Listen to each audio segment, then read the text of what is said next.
அஸ்ஸலாமு அலைக்கும் வரஹ்மத்துல்லாஹி வபரகாத்துஹு. குர்ஆன் வாழ்வியல் ஆராய்ச்சி வகுப்பு 7வது வகுப்பில் இருக்கோம். இந்த வகுப்பில் நம்ம என்ன பார்க்க போகிறோம் அப்படின்னா, இந்த குர்ஆனை நம்ம பின்பற்றணும், அதன்படி நடக்கணும் அப்படின்னா இந்த குர்ஆன் யாருடைய வார்த்தை என்பதை நாம் உணர வேண்டும். யாருடைய வார்த்தை என்று நாம் ஆழமாக புரிந்தால்தான் அதை செயல்படுத்தக்கூடிய ஒரு பக்குவம், மனநிலை நமக்கு வரும். இப்போ இந்த குர்ஆன் அல்லாஹுடைய வார்த்தை தான் என்பதை நாம் உணர்ந்தாதான் அதை செயல்படுத்தணும் அப்படிங்கிற ஒரு எண்ணம் நமக்கு வரும். அப்போ இது அல்லாஹுடைய வார்த்தை தான் என்பதற்கு குர்ஆனில் பல சான்றுகளை அல்லாஹ் நமக்கு கூறியிருக்கின்றான்.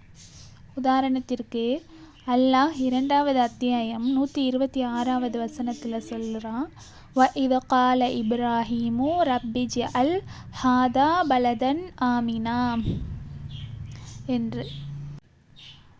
இப்ராஹிம் அலைஹிஸ்ஸலாம் அவங்க துவா செய்கிறாங்க அல்லாட்ட, யா அல்லாஹ் இதை ஒரு பாதுகாப்பான நகரமாக உண்டாக்கு அப்படின்னு துவா செய்கிறாங்க. இன்னொரு வசனத்தில் 14வது வசனம் 14வது அத்தியாயம் 35வது வசனத்தில் அல்லாஹ் சொல்லி காட்டும்போது, வைது கால இப்ராஹிமு ரப்பி ஜஅல் ஹாதல் பலத ஆமினா. இப்ராஹிம் அலைஹிஸ்ஸலாம் துவா செய்கிறாங்க, யா அல்லாஹ் இந்த நகரத்தை பாதுகாப்பானதாக ஆக்கி தருவாயாக என்று துவா செய்கிறாங்க. அப்போ இந்த 2 வசனங்கள்லையும் இப்ராஹிம் அலைஹிஸ்ஸலாம் அவர்கள் கேட்ட அந்த துவாவை பார்த்தோம் அப்படின்னா, பலத அப்படிங்கிற அந்த ஊருக்கு அந்த அலிஃப்லாம் வச்சு அல் பலத அப்படிங்கிறதுக்கும் பலத என்பதற்கும் வித்தியாசம் இது சொல்லணும் அப்படின்னா,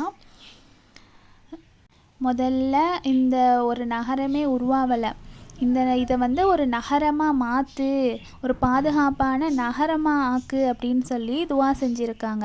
அடுத்த முறை பார்க்குற பொழுது அது நகரமாக ஆயிடுச்சு, அந்த நகரத்துக்கு என்ன தேவையோ அதை கொடு அப்படின்னு பிரார்த்தனை பண்ணுறாங்க. வாழ்வாதாரத்தை கொடு, மக்கள் வாழ்வதற்குரிய ஒரு இடமாக மாற்று, சிலை வணக்கத்துக்கு போயிடக்கூடாது மக்கள், அந்த மாதிரியான ஒரு பாதுகாப்பு கவசங்களை ஏற்படுத்தி கொடு அப்படின்னு துவா செய்கிறாங்க. அப்போ ஒரு அலிஃப்லாமை வச்சு அல்லாஹ் மொழி நுணுக்கத்தை காட்டுறான். இதே மனிதன் எழுதியதாக இருந்தால் இதில் எவ்வளவு பிழைகள் வரும். இந்த ஒரே ஒரு அலிஃப்லாம் வச்சு அது எப்படிப்பட்ட அர்த்த ஆழத்தையும் மொழி நுணுக்கத்தையும் நமக்கு காட்டுது அப்படின்னு நம்ம பார்த்தோம் அப்படின்னா, இது மனிதனால் இவ்வளவு நுணுக்கங்களை பேச முடியாது. அப்போ இது அல்லாஹுடைய வார்த்தை தான் என்பதை நம்ம விளங்கி கொள்ள முடியும். இன்னும் இது அல்லாஹுடைய வசனம்தான், குர்ஆன் தான் என்பதற்கு பல சான்றுகளை நமக்கு கொடுத்துருக்கான். அதில் 16வது அத்தியாயம் 68, 69வது வசனங்கள் அல்லாஹ் சொல்கிறான், வஅவ்ஹா ரப்புக இலன் நஹ்லி அனித்தஹிதி மினல் ஜிபாலி புயூதவ் வமினஷ் ஷஜரி மிம்மா யரிஷூன் என்று அல்லாஹ் சொல்கிறான். இப்போ தேனீக்களை பற்றி அல்லாஹ் இந்த வசனத்தில் சொல்கிறான். இப்போ அரபி மொழியில் பொறுத்த வரைக்கும் ஆண்பாலுக்கு தனி வார்த்தைகளும் பெண்பாலுக்கு தனி வார்த்தைகளும் இருக்குது. அரபி அல்லாத மற்ற மொழிகளை எடுத்துக்கிட்டோம் அப்படின்னா ஆண்பால் பெண்பால் என்பதற்கு தனித்தனி வார்த்தைகள் கிடையாது. இப்போ நீ படி, உட்காரு, எழுந்திரு, சாப்பிடு அப்படின்னு சொல்லும்போதே ஆணையும் பார்த்து சொல்லலாம், பெண்ணையும் பார்த்து சொல்லலாம். படி அப்படின்னா ஆணை பார்த்தும் சொல்லலாம், பெண்ணை பார்த்து சொல்லலாம். அப்போ தனியான வார்த்தைகள் கிடையாது. ஆனால் இந்த அரபி மொழியை பொறுத்த வரைக்கும் இப்போ சாப்பிடு அப்படின்னா ஆண்பாலுக்கு தனியான வார்த்தையும் பெண்பாலுக்கு தனியான வார்த்தையும் இருக்குது.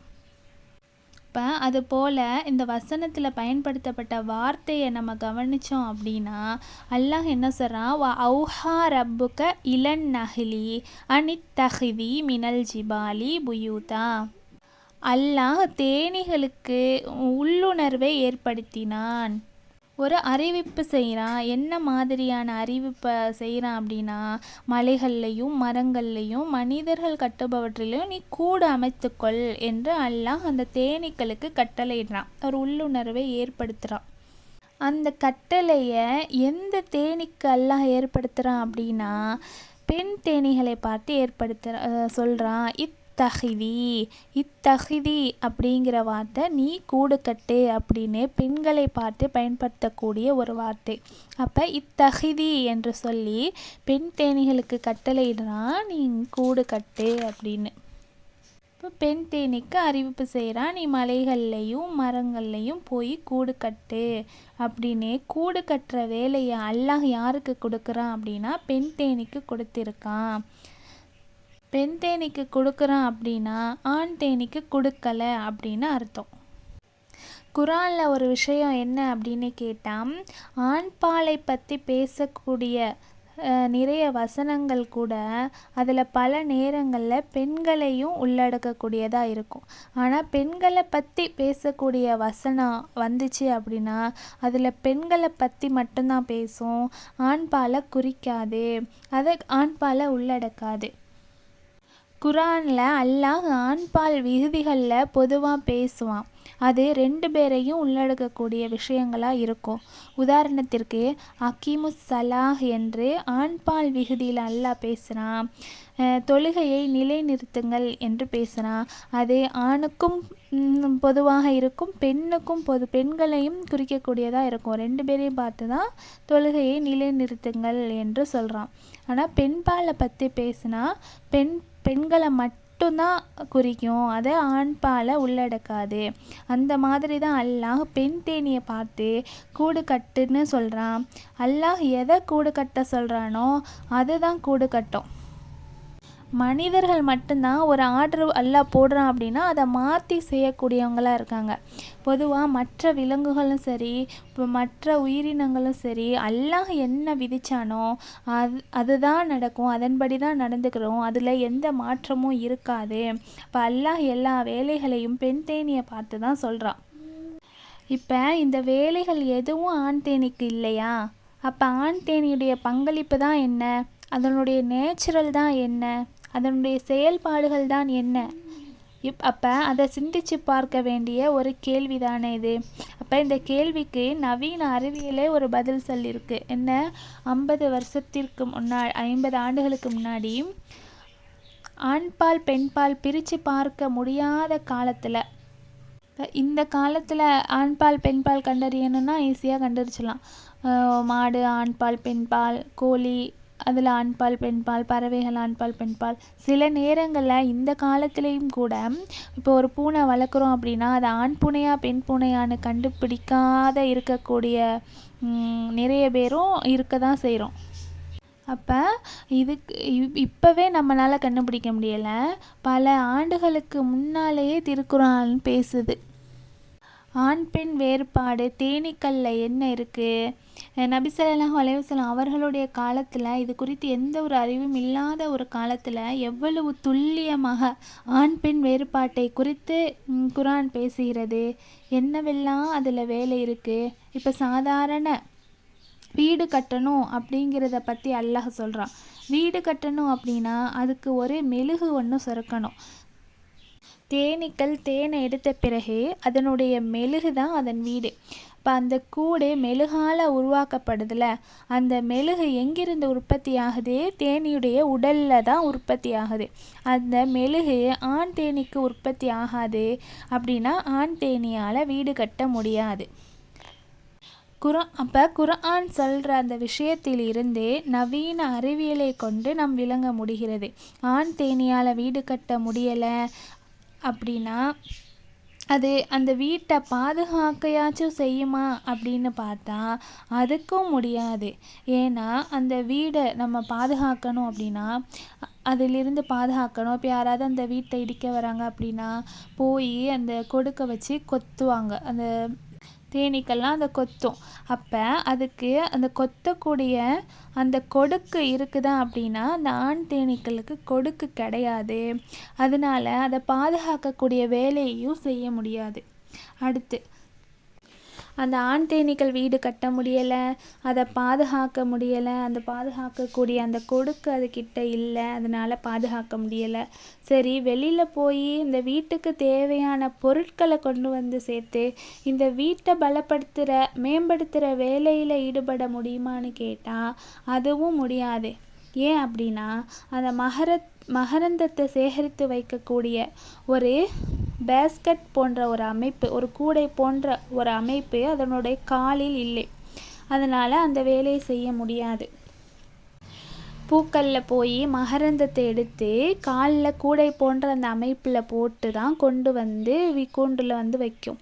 அப்போ அந்த கூடை போல் உள்ள அமைப்பு ஆண் தேனீக்கு கிடையாது, அது பெண் தேனீக்கு தான் இருக்குது. அதனால் ஆண் தேனியால் அந்த வேலையையும் செய்ய முடியாது. சரி, குறைந்தபட்சம் எல்லாருக்கும் உணவு தேவைகள் இருக்கும் தானே. சரி, அந்த உணவையாச்சும் வெளியில் போய் கொண்டு வர முடியுமா அப்படின்னு பார்த்தா அதுவும் முடியாது. ஏன்னா பூக்களில் கனிகளில் உள்ள குளுக்கோஸை உறிஞ்சி எடுப்பதற்குரிய அந்த நீளமான நாக்கு வந்து அந்த ஆண் தேனீக்கு கிடையாது. அதனால் அதை பூக்களில் போய் கனிகளில் போய் உணவுகளை சேகரிக்க முடியாது. அப்போ அந்த நீளமான நாக்கு பெண் தேனீகளுக்கு தான் இருக்குது. அதுதான் சாப்பாடு எடுத்துகிட்டு வந்து ஆண் தேனீக்கு கொடுக்கும்.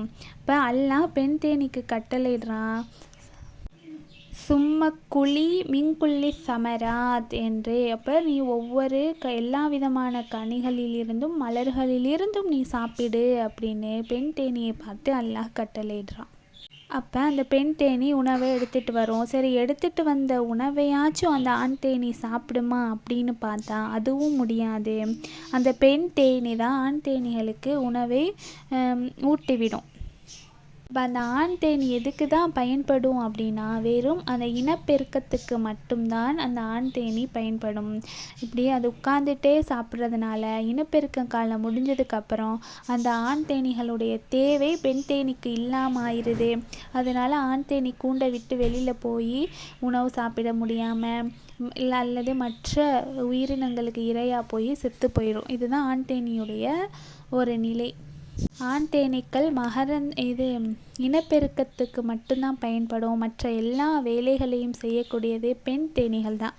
அதனால் தான் அல்லாஹ் இந்த பெண் தேனீக்களை பார்த்து கட்டளைகளை இடுறான். வீடு கட்டுற வேலையும் பெண் தேனீக்கு தான் கொடுக்குறான், சாப்பாடு எடுத்துகிட்டு வர வேலையும் பெண் தேனீக்கு தான் கொடுக்குறான், மற்ற வேலைகள் எல்லாம் பெண் தேனீகளுக்கு தான் கொடுக்குறான்.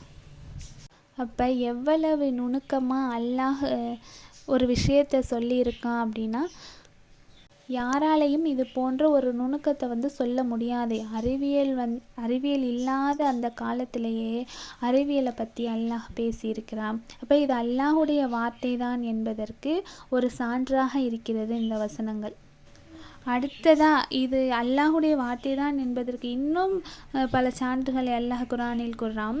30வது அத்தியாயம் 1, 2, 3, 4 ஆகிய வசனங்கள் அல்லாஹ் கூறுறான். அந்த காலத்தில் ரோம் பாரசீகம் இரண்டும் வல்லரசு நாடுகளாக இருந்துச்சு. ரசூல் ஸல்லல்லாஹு அலைஹி வஸல்லம் அவங்களுடைய காலத்தில் இஸ்லாமிய ஆட்சி பலகீனமானதாக இருந்துச்சு. இப்போ பாரசீகம் ரோம் நாட்டில் போர் தொடுத்து வெற்றி பெற்றுச்சு. பாரசீகம் அப்படிங்கிற நாடு ரோமபுரியை போர் தொடுத்து வெற்றி பெற்றுச்சு. இப்போ ரோம் தோத்துருச்சு, பாரசீகம் ஜெயிச்சிடுச்சு. அதை வைத்து மக்காவில் ஒரு விமர்சனம் வருது. எப்படின்னா, ரோம் வந்து வேதக்காரர்களுடைய நாடு, வேதம் வழங்கப்பட்டிருக்கு. அவர்களெல்லாம் கிறிஸ்தவர்கள், ஒரு இறைவன்தான் என்று சொல்லிக்கிட்டு இருக்காங்க. இப்போ வேதம் வழங்கப்பட்ட அந்த ரோமே தோல்வி அடைஞ்சிருச்சு. ஆனால் அந்த பாரசீகம் வந்து பல கடவுள்களை வணங்கிட்டு இருக்காங்க, நெருப்புகளையும் சிலைகளையும் வணங்கிக்கிட்டு இருக்காங்க. ஆனால் அந்த பாரசீகம் ஜெயிச்சிட்டாங்க.